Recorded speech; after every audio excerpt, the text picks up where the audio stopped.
নমস্কার বন্ধুরা, আমার চ্যানেলে আপনাদের সবাইকে স্বাগত।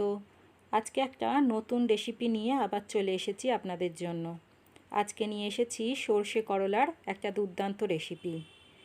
দুপুরবেলার প্রথম পাতের অর্ধেক ভাতই প্রায় শেষ হয়ে যাবে সঙ্গে যদি থাকে এই সর্ষে করলা। চলুন দেখে নিই কীভাবে এই সর্ষে করলা আমি বানিয়েছি। খুব অল্প উপকরণ লাগে এর জন্য, দেখিয়ে দিই কী কী উপকরণ লাগছে দুখানা করলা বা এখানে উচ্ছেও নেওয়া যেতে পারে। আর সঙ্গে নিয়েছি 4টে কাঁচা লঙ্কা, আছে 2টো বড় সাইজের পেঁয়াজ। একটু বেশি পরিমাণ পেঁয়াজ এখানে লাগে, সেই জন্য এখানে 2টো বড় সাইজের পেঁয়াজকে কেটে নিয়েছি সর্ষে, এটাও কিন্তু পরিমাণে একটু বেশি লাগবে। আর নেওয়া হয়েছে এখানে সর্ষের তেল। পুরো রেসিপিটাই কিন্তু সর্ষের তেলেতেই হবে। কড়াটা আমি গরম বসিয়ে দিয়েছি। কড়াটা অল্প গরম হওয়ার পরই এখানে কিন্তু সর্ষের তেল দিয়ে দিলাম। সর্ষের তেলটা অল্প গরম হলে তারপরেই আমি এখানে উচ্ছে বা করলা ভাজার জন্য দিয়ে দিয়েছি। অল্প পরিমাণ নুন আর অল্প পরিমাণ হলুদ দিয়ে আমি এই উচ্ছে বা করলা যেটাই নেওয়া হয়েছে সেটাকে ভালো করে ভেজে নিচ্ছি। আমি এখানে কিন্তু করলা ব্যবহার করেছি। এখানে আমার 2খানা করলা আছে। আমি ওটাকে ভালো করে নেড়েচেড়ে ভেজে নিচ্ছি। বেশ একটু লাল লাল করেই করলাটা ভেজে নিতে হবে। তেলটা আমি অল্প দেওয়ারই চেষ্টা করেছি, কারণ শেষে বেশ খানিকটা কাঁচা তেল এখানে দিতে হয়। ভালো করে করলাটা এখানে লাল লাল করে আমি নেড়েচেড়ে ভেজে নিচ্ছি। ঠিক অনেকটা এই রকম হবে। এরপর আর ভাজার দরকার নেই, এটাকে আমি সাইডে রেখে দিচ্ছি। এবার আবারও আমি কড়াটাকে নিয়েছি পরিষ্কার করে, আর কড়াটার মধ্যে কিছুটা পরিমাণ সর্ষের তেল দিয়ে দিয়েছি। সর্ষের তেলটা গরম হলেই আমি কেটে রাখা 2খানা বড় সাইজের পেঁয়াজ এর মধ্যে দিয়ে দিলাম। আর পেঁয়াজটাকেও খুব ভালো করে লাল লাল করে এবার ভেজে নেব। নাড়াচাড়া করে বেশ লাল লাল করে পেঁয়াজটা ভেজে নিতে হবে।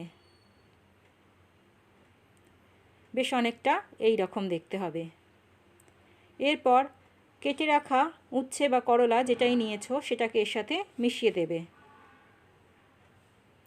আমি পুরো করলাটা এখানে ঢেলে দিলাম আর সমস্ত কিছু পেঁয়াজের সাথে খুব ভালো করে মিশিয়ে নিচ্ছি।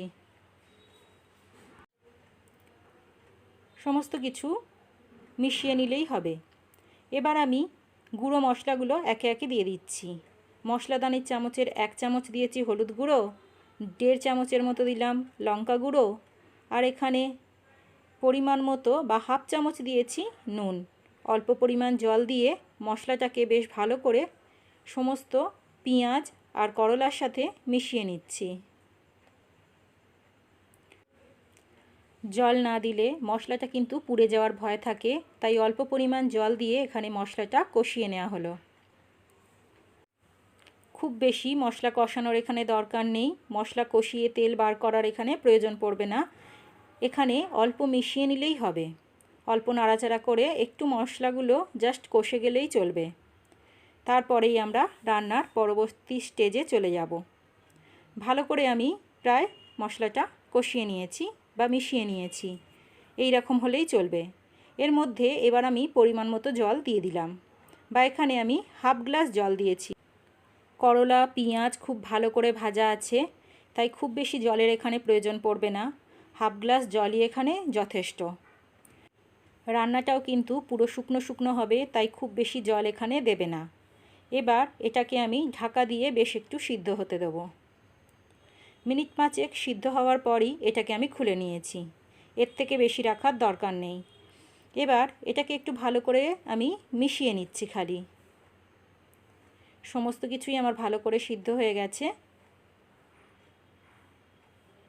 এবারে আমি আগে থেকে যে সর্ষে আর তার সাথে 2টো কাঁচা লঙ্কা আমি একসাথে বেটে রেখে দিয়েছিলাম, সেগুলো এবারে এর মধ্যে ঢেলে দিলাম।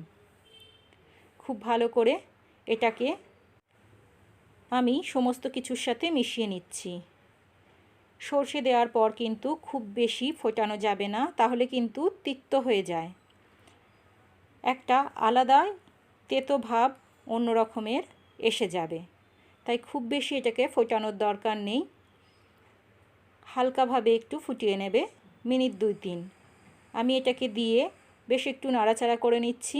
ব্যাস, তারপরেই এটাকে আমি নামিয়ে নেব। দেখো এই রকম হয়েছে।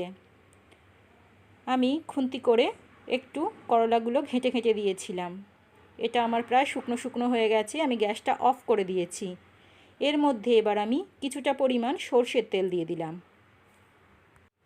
সর্ষের তেল দেওয়ার পর এটাকে সামান্য একটু মিশিয়ে আমি 10 মিনিট ঢাকা দিয়ে রেখেই পরিবেশন করে দিয়েছি। দেখো তৈরি হয়ে গেল আমার সর্ষে করলা। দুর্দান্ত খেতে হয় গরম ভাতের সাথে প্রথমেই যদি এই পদটি খাও। অসম্ভব সুন্দর। তোমরা রান্না করে দেখো, তোমাদের নিশ্চয়ই ভালো লাগবে। আমার রান্না যদি তোমাদের ভালো লাগে তাহলে লাইক করে দিও রান্নাটাকে, আর কমেন্টসে আমাকে অবশ্যই জানিও কেমন হয়েছে তোমাদের। যাদের দরকার লাগে রান্নার তাদের মধ্যে ভিডিওটা শেয়ার করে দিও, আর অবশ্যই আমার চ্যানেলটাকে মনে করে প্রত্যেকে সাবস্ক্রাইব করে নিও।